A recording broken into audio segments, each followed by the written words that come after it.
judul skripsi yang clickbait. Waduh. Misalnya ini nggak tahu di mana ini. Coba aja nanti kalau Google mesti ada. Siap. Yang pertama ada mencari makna hidup melalui derita cinta tak terbalas. Pengaruh membaca manga dan menonton anime terhadap motivasi remaja dalam menjalani roda kehidupan. Waduh. Analisa daya tahan jomblo terhadap gaya tikung lawan pada gebetan setarget.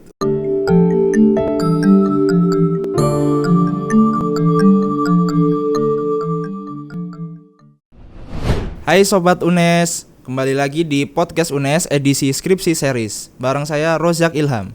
Nah, pada seri sebelumnya kita telah membahas bagaimana sih cara menentukan atau mencari sebuah permasalahan yang bisa kita angkat untuk judul skripsi kita. Nah, pada seri kali ini kita akan membahas bagaimana sih cara menentukan judul yang baik dan yang benar. Kali ini kita telah kedatangan narasumber yang sudah tidak asing lagi di podcast UNES, yang sudah sering berada di podcast UNES ini. Ada Bapak Arif Widyatmoko. Halo Bapak. Halo. Host Ojak. Oh, host Ojak. Ada panggilan kesayangan berarti ya, biasanya Pak? Setiap host itu ada nama keren. Nah, iya. Host Ojak gitu ya, biar lebih enak. Biar aduh. Nah, ini saya manggilnya Bapak atau Mas nih? Ya, boleh Mas aja lah. Kita kan secara umur juga beda-beda tipis. Oh iya, tapi umurnya 10 tahun bedanya gitu. Lebih lah. Oh iya, Pak. Aduh. Ya, Mas aja enggak apa-apa, Mas. Mas aja biar ya. lebih akrab. Oh iya. Nah, Mas Arif nih. Mas Arif sudah sekarang sibuknya lagi ngapain, Mas? Kesibukan biasa ngajar gitu ya. Kemudian nulis proposal, nulis artikel sama membimbing skripsi mahasiswa. Waduh, itu sepertinya ada kata-kata kotor di situ ya, Mas. Skripsi apa itu Mas. Wah. Skripsi itu bukan kotor, itu yang menentukan suatu mahasiswa biar lulus. Oh iya, Mas. Tapi banyak sih teman-teman saya yang menganggap skripsi itu kata-kata kotor gitu loh, Mas. Kenapa itu kok bisa kotor itu? Nah, kita itu. Kan harus masuk ke dunia mahasiswa supaya tahu apa yang diinginkan oleh mahasiswa. Mungkin ada susahnya di situ, Mas. Susah untuk bagaimana sih cara menentukan judul, cara gimana kita nyusun skripsi yang baik dan benar. Nah, itu mungkin mahasiswa tuh masih kebingungan dalam hal itu gitu. Oke, jadi judul itu sebenarnya judul skripsi ya, itu hal yang di dalamnya itu sangat kompleks sekali, sangat istilahnya judulnya singkat, padat, jelas berisi, tetapi di situ mengandung semua bagian dari skripsi, mulai dari pendahuluan, kemudian kajian pustaka, metodologi, hasil sampai simpulan ada di dalam judul skripsi. Makanya biar mahasiswa itu punya ide atau gambaran tentang judul skripsi, ada tips-tipsnya. Yang pertama tipsnya itu paling gampang apa kira-kira? Membaca judul skripsi kakak kelas. Nah, sering tuh Pak saya membaca judul skripsi kakak kelas, tapi tidak menemukan inspirasi, Pak. Oke, contohnya apa? Contohnya ini. Aduh, contohnya sudah dapat mata kuliah Medlit ya? Sudah metode. Otomatis kalau sudah mendapatkan mata kuliah Medlit itu kan punya gambaran tentang ide atau judul skripsi yang akan dilakukan. Ini host Ojak apa ini judulnya kira-kira? Ini bingung ya? Bingung saya, Pak. Karena bingung, yang pertama itu ada tipsnya tadi sudah membaca judul skripsi kakak kelas atau dari universitas yang lain gitu ya.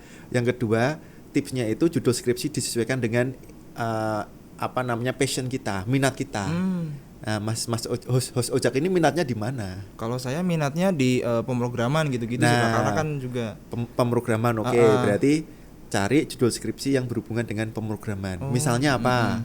Misalnya mungkin pembuatan aplikasi atau website gitu ya. Nah, kira-kira kalau misalnya yang belum ada itu apa?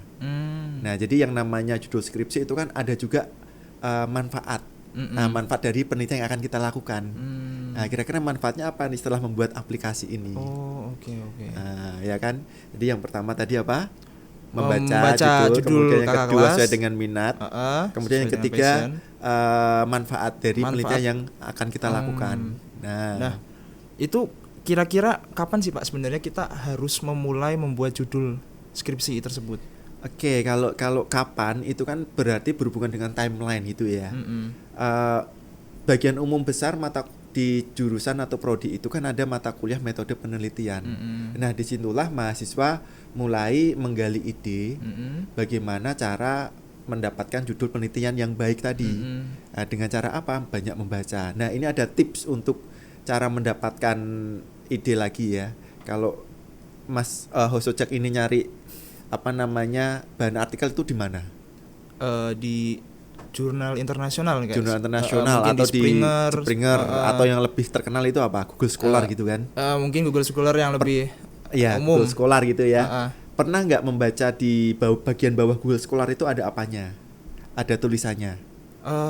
Ingat nggak? Tulisan ini apa sih yang penulis itu Pak? Atau bukan?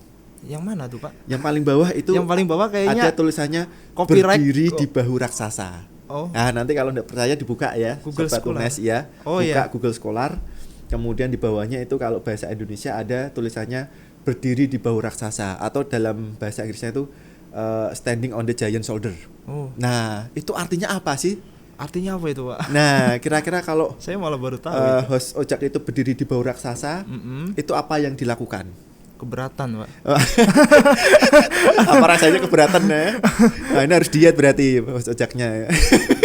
biar raksasanya nggak keberatan. Iya. Jadi dengan kita berdiri di bahu raksasa itu kita bisa melihat, oh ini penelitiannya sudah dilakukan si A, ini sudah dilakukan si B, ini sudah dilakukan di C, ini sudah dilakukan si D. Nah di situ ada lubang tuh, ada lubang yang belum diteliti oleh orang lain. Nah kita masuk ke situ.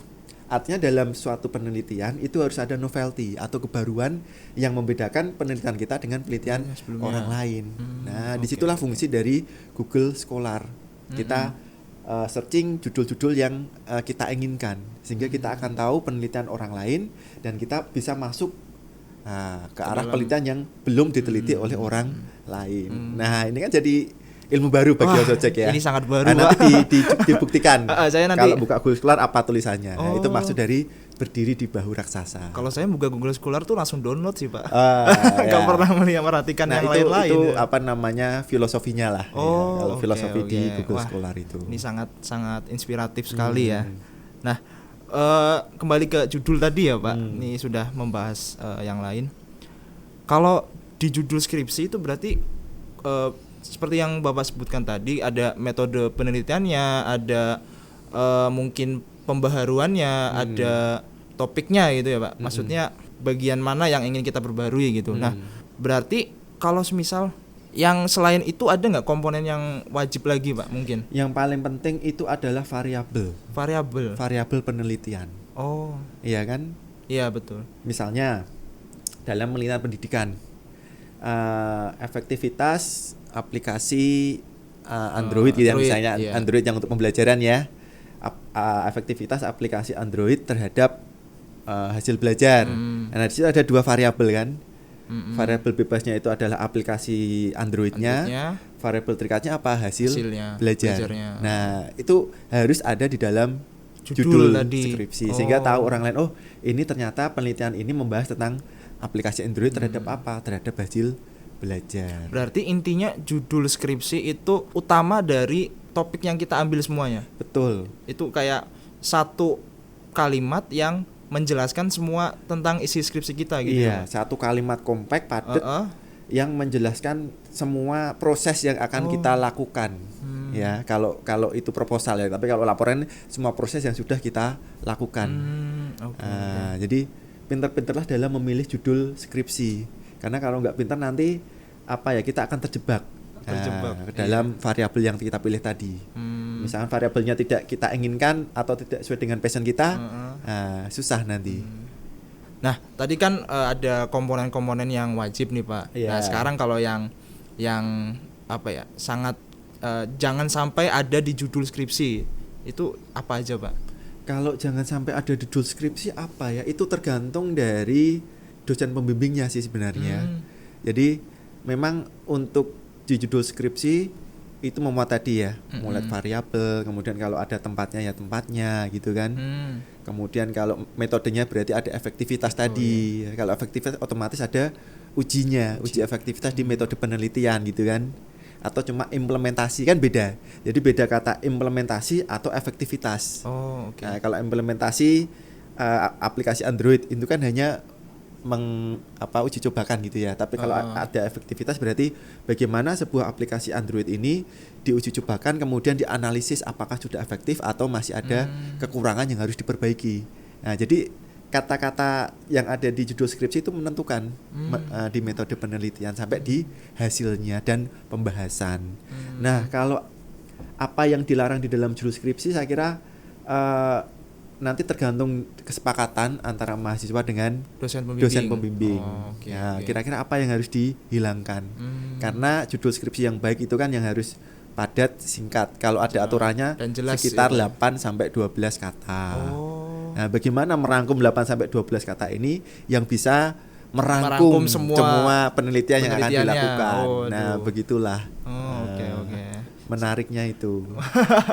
Kalau kita nggak pernah membaca Google Scholar, tidak pernah membaca penelitian kakak kelas, ya kita tidak akan mempunyai gambaran.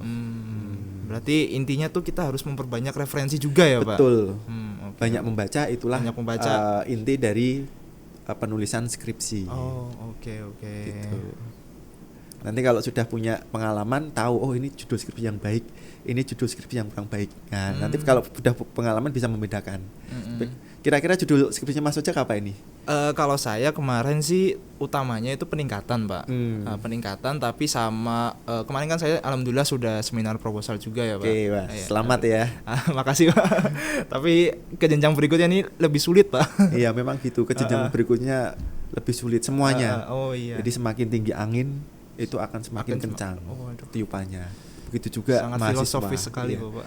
Proposal, kemudian nanti penelitian, belum lagi ujian skripsi, nanti setelah ujian skripsi lulus mau ngapain, mau nikah atau mau kuliah atau mau kerja. Jangan diceritain dulu dong, Pak. Nanti saya sudah down dulu nih. Jangan down. Hidup itu harus semangat. Harus semangat nih. Seperti mengerjakan skripsi harus semangat. Intinya itu mengerjakan skripsi satu. Dikerjakan. Skripsi itu jangan dipikirkan, tapi dikerjakan. Nah, kalau dikerjakan pasti selesai. Nah, itu benar sekali. Intinya tuh dikerjakan, teman-teman. Nah, tadi kembali ke tadi ya. Saya kan judul awalnya itu peningkatan, Pak. Tapi kemungkinan dari inti skripsi saya itu tidak ada peningkatannya. Jadi dialihkan ke implementasi gitu, Pak. Nah, berarti judul skripsi itu tuh emang harus benar-benar apa yang kita lakukan gitu ya, Pak. Betul. Penelitian itu intinya jujur. Iya, jadi melatih kita untuk berbuat jujur. Apapun hasilnya kita laporkan. Jangan sampai nanti setelah meneliti kita memasukkan data. Itu sangat tercela sekali. Ya, Sobat UNES, jangan sampai memalsukan data penelitian. Ya, tidak hanya berdosa di dunia saja tapi juga di akhirat. Nah, camkan hal itu. Selanjutnya nih, Pak. Kalau kita buat judul skripsi itu sama kayak kita buat judul YouTube nggak sih, Pak? Kayak kita tuh boleh clickbait, semisal heboh nomor 5 membuat Anda tercengang gitu. Oh gitu ya. Nomor 5 membuat Anda tercengang sehingga dari viewers itu masuk. Nah itu, Pak. Kan semakin clickbait suatu judul di YouTube itu semakin banyak ditonton sama masyarakat Indonesia gitu, Pak. Menurut saya pribadi sih oke, gak masalah ya. Judul mau clickbait, mau yang memancing viewer atau pembaca untuk membaca skripsi atau penelitian kita gak masalah. Begitu juga kalau misalnya ada ini artikel-artikel penelitian yang judulnya clickbait. Ada juga. Ada, Pak. Ada. Seperti apa itu, Pak? Contohnya mungkin satu, Pak. Apa ya contohnya ya? Boleh buka HP enggak? Boleh. Oke, saya buka HP dulu. Saya pernah baca kok artikel judul skripsi yang clickbait. Waduh. Misalnya ini nggak tahu di mana ini. Coba aja nanti kalau Google mesti ada. Siap. Yang pertama ada mencari makna hidup melalui derita cinta tak terbalas. Nah, itu kira-kira penelitiannya seperti apa ini? Sangat dalam sekali itu. Atau pengaruh membaca manga dan menonton anime terhadap motivasi remaja dalam menjalani roda kehidupan. Waduh. Anak indie itu ya, Pak. Anak indie sekali roda kehidupan. Yang menarik lagi, analisa daya tahan jomblo terhadap gaya tikung lawan pada gebetan setarget. Wah. Ini masa mana ini yang mengambil judul skripsi yang kayak gini? Atau yang clickbait yang berikutnya, analisa gaya tangan Ultraman terhadap kekuatan serangan pada monster. Nah itu sangat. Nah ini kan apa ya? Ya tidak masalah, artinya kalau misalnya itu ada yang permasalahan, ada novelty-nya, ada yang variabelnya, itu bisa-bisa juga. Tentu saja kalau misalnya di bidang host ojek apa bidangnya?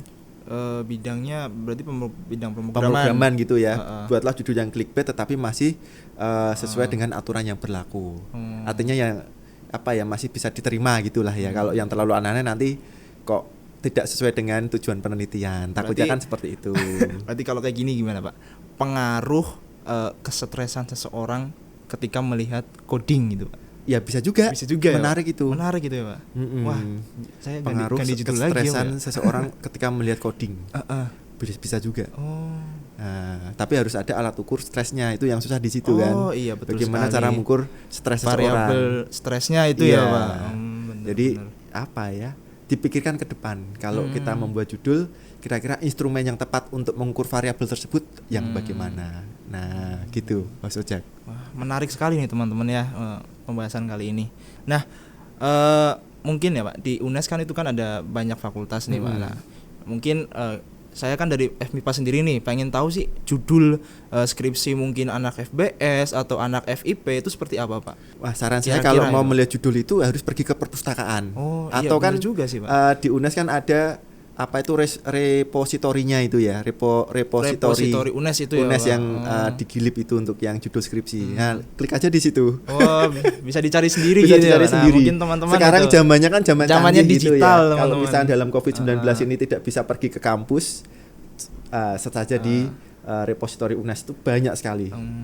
Gitu. Harus mandiri ya Pak. Harus mandiri karena mahasiswa kan harus mandiri. Betul kan? Sekali itu. Masa mau disuapin ini. Kalau nyuapin saya gimana nanti dikira ada apa-apa. Kan? Tapi kalau disuapin sama pacar nggak apa-apa ya Pak? Ya tergantung, lebih enak kalau disuapin sama istrinya. Udah jadi istri lebih enak, lebih sah ya Pak. Nggak jadi dosa tapi jadi pahala. Betul. Alhamdulillah. Nah, itu bisa jadikan judul skripsi itu. Waduh, terima kasih Pak. Banyak referensi saya sekarang di sini Pak. Aduh. Nah, kita kulas balik lagi nih Pak. Dasar membuat judul itu tadi ada referensi ya Pak. Referensi mungkin bisa kita dapatkan dari kakak kelas, judul-judul kakak kelas sebelumnya, atau mungkin dari sumber-sumber terpercaya seperti jurnal ataupun Google Scholar. Kayak Blogspot itu nggak boleh ya Pak? Blogspot ya Pak? Kalau Blogspot itu apa ya, keabsahannya atau originalitas dari penulisan itu masih dipertanyakan, apakah itu gagasan pribadi yang sudah benar atau cuma sampah gitu kan. Nggak tahu, kadang kan orang nulis blog itu kan sampah-sampah dimasukkan di situ. Makanya jangan menjadikan blog itu sebagai referensi. Tambahan lagi nih, berarti referensinya tuh harus yang pasti ya Pak? Iya, yang pasti dari jurnal. Yang pasti dari jurnal atau dari judul skripsi, karena kan itu kan sudah dilakukan analisisnya gitu kan. Kalau di jurnal lebih mantap lagi, sudah dilakukan analisisnya, juga sudah direview oleh orang lain sehingga publish di jurnal. Nah, lebih terpercaya lah istilahnya. Gitu. Oke. Nah, Sobat UNES, mungkin sudah kita panjang lebar mengobrol tentang pembuatan judul sampai ke tadi jodoh seseorang mungkin ya Pak. Sampai judul yang clickbait gitu. Yang clickbait, sampai menyimpang gitu ya Pak. Menyimpang banyak nih. Nah, mungkin ada nggak sih Pak satu atau dua kata buat sobat-sobat UNES di sini?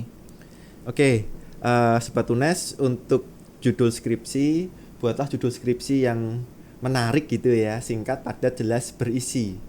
Tentu saja yang sesuai dengan kesepakatan dengan dosen pembimbing, yang di situ memuat metodenya, variabelnya, sampai nanti manfaatnya apa. Dan yang nggak kalah penting itu hindari plagiarisme. Jangan melakukan plagiasi, karena plagiasi itu sangat terlarang dalam dunia penelitian. Oke, itu pesan saya. Nah, itu teman-teman Sobat UNES, dicatat ya di buku atau di folder skripsi gitu. Yang penting kan buat folder skripsi dulu ya Pak. Iya, folder skripsi, nanti folder skripsi revisi 1, revisi 2, revisi 2, revisi final 1, revisi final 2 dan seterusnya. Aduh. Pasti melakukan hal itu. Membayangkannya pun sangat Jangan dibayangkan, tapi dikerjakan. Tadi. Kalau skripsi hanya dibayangkan tidak selesai, harus dikerjakan. Setiap hari ada riset progresnya. Betul sekali itu Sobat UNES. Nah, Sobat UNES, demikian series kita pada kali ini. Terima kasih sudah mau sama-sama berbincang-bincang di sini Pak Mas Arif. Iya. Sangat banyak sekali ilmu yang kita dapatkan di sini. Apalagi saya di sini. Saya jadi semangat lagi untuk mengerjakan skripsi nih Pak. Oke, harus semangat. Harus semangat Pak. Iya, terima kasih. Nah, Sobat UNES jangan lupa saksikan skripsi series ada di channel YouTube Podcast UNES, ada juga di Instagram atau di Spotify. Saya Rozak Ilham pamit undur diri. Bye. Bye-bye. Dadah.